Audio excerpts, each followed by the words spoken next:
It's Jim Albright with AVNation at InfoComm 2024 in the Lightware booth. Hello, buddy.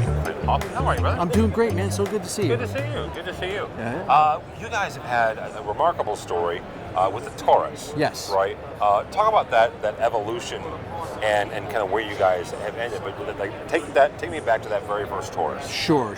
So at some time ago, our owner Gergely had visited the United States, and he was in Microsoft. Yeah. And the guys at Microsoft said, "Hey, love your stuff, but come back when you have something with USB-C capability, because that's what every laptop's going to have as its inputs and outputs in the future." Yeah. So he took that to heart, designed the very first Taurus. I'll call it a standalone Taurus for now, but you'd have two USB-C inputs, two HDMI inputs, a bunch of USB A and B inputs, and what you would be able to do is, come in, connect with a single USB-C cable, get charging for your laptop while you're connected, but also send your audio and your video and your USB and your Ethernet down that line to the display, and ingest the devices, the USB devices back.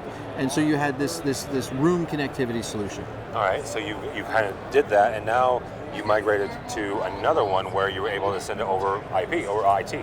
Well, true. So basically, the standalone unit was great, but you had to figure out how to get the USB peripherals from wherever they were next to the screen and the signal to the screen back to the table.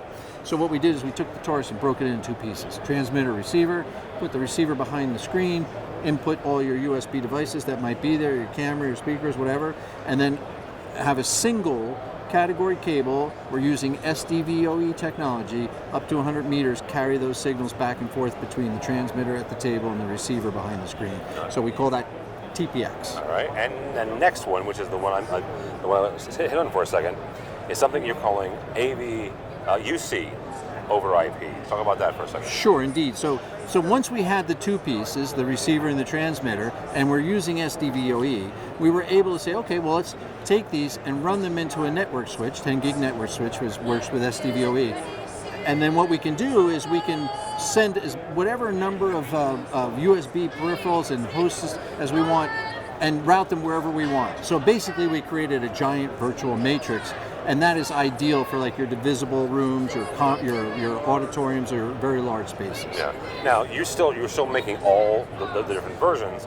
So talk about the use cases for each. Like when would I use a standalone version versus the UC over IP? Absolutely. So we kind of say that if you look at the market, that 40% of the rooms out there would be perfect for the standalone. Okay, the size, the relationship to the screen, to the table.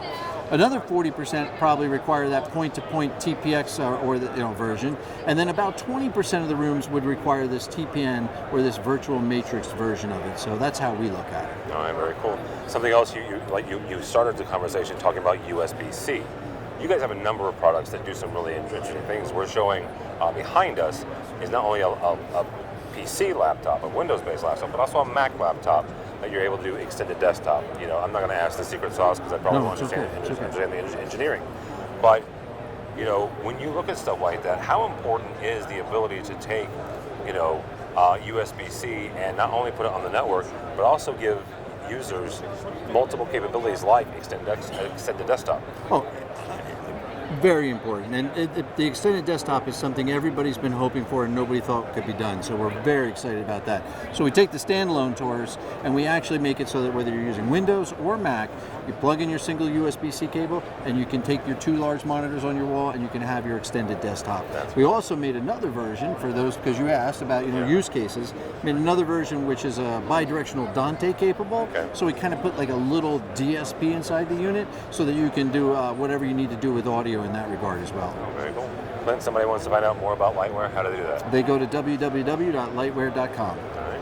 Clint Hoffman from Lightware. For us, for AVNation, go by our website, avnation.tv. That's avnation.tv. Follow along as we bring you more videos from the show floor of InfoComm 2024. All that and more at avnation.tv.